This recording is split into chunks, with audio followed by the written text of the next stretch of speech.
Second leg of the Europa League playoff is slated to go tomorrow, where Red Star travels to Romania to take on Cluj. If we remember back to last week, 4-0 win by Red Star at home in Belgrade.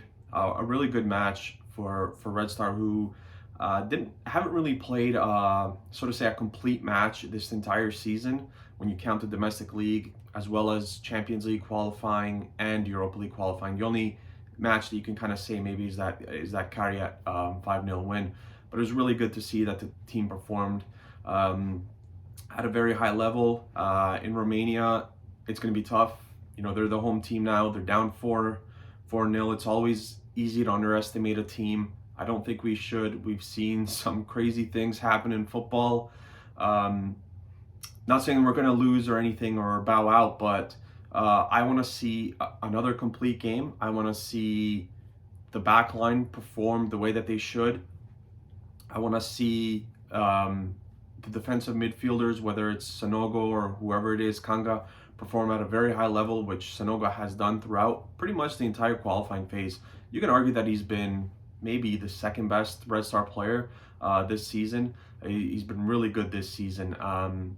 And in terms of the lineup, I think it's going to be much of the same. Even though I just finished watching the conference with Stankovic, and he said there could be a possibility that they play with two strikers, Red Star that is.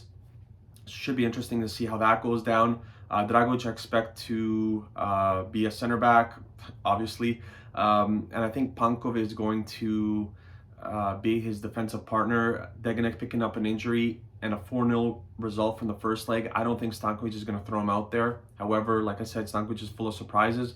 We'll see what happens with that. I think Rodic is going to be on the left, and then Gobelic once again on the right. One thing that I missed when I did my recap of the match in Belgrade, I didn't think Gobelic was good at all. His passing when he needs to get a key pass forward or to cross a ball in, it never seems to be there. You can't argue with his heart, with his fight. He gives you 100%, but sometimes he just the passing ability or the crossing ability of either Gajic or Gobelic is a big time weakness of Red Star, and you can even throw Rodic in there. Although Rodic does cross in a bunch of balls that are really good towards the strikers. But Gobelic and Gajic seem to really struggle with that aspect of the game.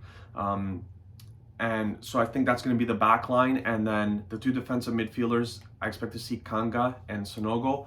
I wouldn't be shocked to see maybe even Krstičić play in that position.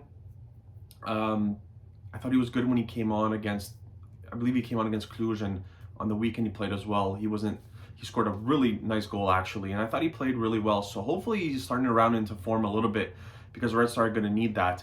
And then the attacking four, if it is a 4-2-3-1, Kataj, Ivanic, Ben, and then Pavkov up top. Like I said my last match recap in the preview, Pavkov, this team is a little bit different when he's in the lineup. I should also mention Diony. He's traveling with the team, but there's talks that Red Star could terminate his loan and send him back to Angers, I believe. I hope I'm pronouncing that right, in the French league. So there are discussions, that could possibly happen. But this Red Star team is a different team when he's in the lineup, because he gives them a little something different. His aerial duels and his ability to win the ball in the air is something that Red Star doesn't really have any other strikers, with either Diony or Krstovic.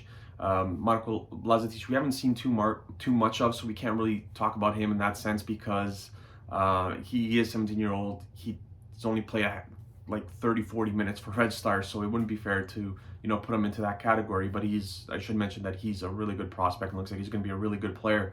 But he just gives you something different, and his ability to just really score clutch goals and timely goals, kind of like what Elfar Ben has done for Red Star since he's been here, the 3-4 years, maybe even 5 that he's been here.